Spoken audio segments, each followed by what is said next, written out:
ഇപ്പൊ ഈ ചിരിച്ചോണ്ടിരിക്കുന്ന ഒന്നും നിങ്ങൾ മൈൻഡ് ആക്കണ്ട കേട്ടോ. മോന് സ്കൂൾ വണ്ടി വരുന്നതോടും കൂടി ശീതുടെ ചിരിയുടെ പവർ കുറയുവേ. അങ്ങനെ ഫോട്ടോഷൂട്ടും നടത്തി വായും തുറന്നോണ്ട് നിന്നപ്പോ ദേ വരുന്നു വണ്ടി. പിന്നെ ഓടി ഒരു പോക്കായിരുന്നു. ചേട്ടൻ സ്കൂളിൽ പോയതുകൊണ്ട് ഇനി ചേട്ടൻ വരുന്നവരെ ഞാൻ ഓട്ടോക്കകത്ത് കയറി സമരം നടത്തുന്നു പറഞ്ഞ് ശീതൂട്ട് നിൽക്കുകയാണ്. ഇതിനിടയ്ക്ക് അമ്മ ജോസ് പ്രകാശിന്റെ ഉടുപ്പ് ഇട്ടും കൊണ്ട് നേരെ അപ്പുറത്തെ വീടുകളിലെല്ലാം മുരിങ്ങക്കായ കൊടുക്കാൻ പോവുകയാണ്. ഇതെല്ലാം നമ്മൾ ഇന്നലെ ഓച്ചറ പോയപ്പോ മേടിച്ചായിരുന്നു കേട്ടോ. ഇവിടെ പുട്ടിന് പ്രത്യേകിച്ച് കറിയൊന്നും ഇല്ലാത്തപ്പോ ഞാൻ മിച്ചറും കുട്ടിയാണ് തട്ടാറുള്ളത് കേട്ടോ. അതല്ലെങ്കിൽ നീ പണ്ടേ തലതിരിഞ്ഞ പരിപാടിയാണല്ലോ കാണിക്കുന്നതെന്ന് അമ്മ. അപ്പൊ പറഞ്ഞു വന്നത് ഇന്നൊരു വാട്ടേ ഈറ്റിന്റെ ഡേ ആണ്. ഈ കവറിനകത്തുനിന്ന് പുറത്തേക്ക് ചാടുന്ന ആളുകളെല്ലാം ഇന്നലെ ഓച്ചറ പോയപ്പോ മേടിച്ചാണ് കേട്ടോ. മാങ്ങ കംപ്ലീറ്റ് ചെളിയും മണ്ണുമായിരുന്നേ. അതുകൊണ്ട് നന്നായിട്ട് കഴുകിയെടുക്കാം. ഇനി പ്രധാന ആയുധമായ കത്തിയും വിരലറിയും വേണം. വാങ്ങിയപ്പോ മാങ്ങ അച്ചാറിടാനായിരുന്നു ഉദ്ദേശം. പക്ഷെ നന്നായിട്ട് പഴുത്തുപോയി. നന്നായിട്ട് പഴുത്ത മാങ്ങയുടെ പീസിനകത്ത് കുറെ കല്ലുപ്പ് അങ്ങോട്ട് തിരികെ വെക്കണം. എന്നിട്ട് അങ്ങോട്ട് കഴിക്കണം. ആഹാ അന്തസ്. ഉപ്പിന്റെ അസുഖം പിടിച്ച് ചാവാൻ വേറെ ഒന്നും വേണ്ടെന്ന് അച്ഛൻ.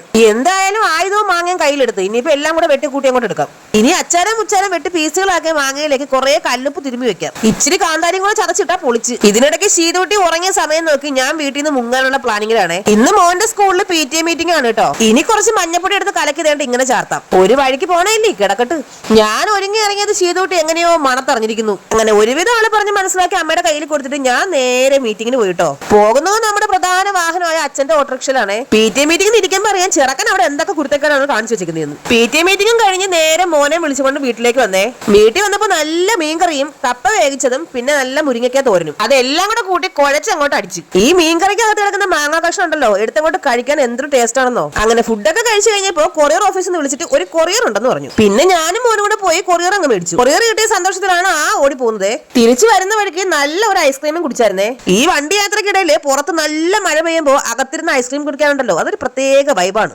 വീട്ടിൽ വന്ന പാടെ കൊറിയർ പൊട്ടിച്ചു നോക്കാന്ന് വിചാരിച്ചു. ഇത് ചൈനയിൽ നിന്ന് വന്ന കൊറിയർ ആണേ. അയ്യോ ചൈനയല്ലാട്ടാ ചെന്നൈ. എനിക്ക് എപ്പോഴും ഇത് രണ്ടും തമ്മിൽ മാറിപ്പോവും. യൂട്യൂബേഴ്സിന്റെ വാട്സ്ആപ്പ് ഗ്രൂപ്പ് വഴി പരിചയപ്പെട്ട നമ്മുടെ മൃദുക്കുട്ടിയാണ് ഇത് അയച്ചത്. ട്രാവൽ ആൻഡ് ടെക്സ്റ്റൈൽസ് ബൈ മൃദു എന്നാണ് ചാനലിന്റെ പേര് കേട്ടോ. സംഭവം ഒരു കിടുക്കാച്ചി ഫ്രോക്ക് ആയിരുന്നേ. കൃഷ്ണനും രാധയും ഓടക്കുഴലും ഒക്കെ അടങ്ങുന്ന നല്ല അടിപൊളി ഫ്രോക്ക്. അയ്യോ എനിക്ക് എങ്ങനെ സന്തോഷം പറയണമെന്ന് അറിയില്ല. അത്രയ്ക്ക് ഇഷ്ടപ്പെട്ടു. ഇതുപോലത്തെ വലുത് കിട്ടിയിരുന്നെങ്കിൽ ഞാനും മേടിച്ചിട്ടാനെ. മോന് പഠിക്കാൻ ആവശ്യമുള്ള ബോക്സും പെൻസിലും അങ്ങനെയുള്ള കുറച്ച് സാധനങ്ങളായിരുന്നേ. വേണ്ട ഈ ചക്രം പോലെ ഇരിക്കുന്നത് വരുന്ന വഴിക്ക് വണ്ടിയുടെ ടയർ ഊരി എടുത്തല്ല കേട്ടോ. അത് ഇറേസർ ആയിരുന്നേ.